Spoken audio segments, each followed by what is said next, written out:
एक बार की बात है। घने जंगल के पास एक छोटे से गांव में रवि नाम का एक विनम्र लकड़हारा रहता था।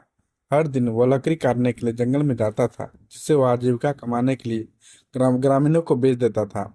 एक दिन जब रवि एक नदी के पास एक पेड़ काट रहा था, उसकी कुल्हाड़ी उसके हाथ से फिसल गई और पानी में गिर गई। नदी गहरी थी और रवि को तैरना नहीं आता था। वह असहाय और चिंतित महसूस करते हुए नदी के किनारे बैठ गया, क्योंकि कुल्हाड़ी के बिना वह काम नहीं कर सकता था। तभी नदी से एक झिलमिलाती रोशनी प्रकट हुई और एक सुंदर परी बाहर आई। तुम इतने उदास क्यों हो? लकड़हारे से परी ने पूछा। रवि ने अपनी परेशानी बताई। परी ने उसकी ईमानदारी और कड़ी मेहनत से प्रभावित होकर नदी में गोता लगाया और एक सुनहरी कुल्हाड़ी लेकर बाहर निकली। क्या यह तुम्हारी कुल्हाड़ी है? उसने पूछा। रवि ने सिर हिलाया। नहीं, यह मेरी कुल्हाड़ी नहीं है, उसने उत्तर दिया।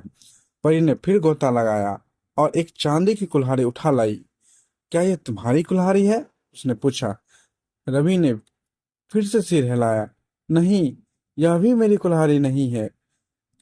तीसरी बार परी ने नदी में गोता लगाया और रवि की पुरानी कुल्हाड़ी की जो थी वह लाई। क्या यह तुम्हारी कुल्हाड़ी है? उसने पूछा। रवि का चेहरा खुशी से चमक उठा और वह मेरी कुल्हाड़ी है, यह मेरी कुल्हाड़ी है, उसने कहा। परी रवि की ईमानदारी से बहुत प्रभावित हुई। क्योंकि तुम सच्चे थे, मैं तुम्हें तीनों कुल्हाड़ी दूंगा, सोना चांदी और तुम्हारी लोहे की कुल्हाड़ियां, उसने मुस्कुराते हुए कहा। रवि कृतज्ञता से अभिभूत था। उसने परी को धन्यवाद दिया और तीनों कुल्हाड़ियां लेकर गांव लौट आया।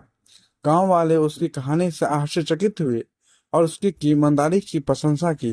उस दिन से रवि ने कड़ी मेहनत करना जारी रखा, अपनी पुरानी कुल्हाड़ी का उपयोग किया और ईमानदारी के इनाम की याद के रूप में सोने और चांदी की कुल्हाड़ी को अपने पास रखा। उसने अपनी कहानी सभी के साथ साझा की और सच्चाई और निष्ठा का मूल्य सिखाया। और इस तरह रवि ने एक सुखी समृद्ध जीवन जिया। गांव में सभी उसका सम्मान करते थे और उससे प्यार करते थे। कहानी की सीख। ईमानदारी सबसे अच्छी नीति है। सच्चा और ईमानदार रहना अंत में हमेशा अच्छा भाग लाएगा।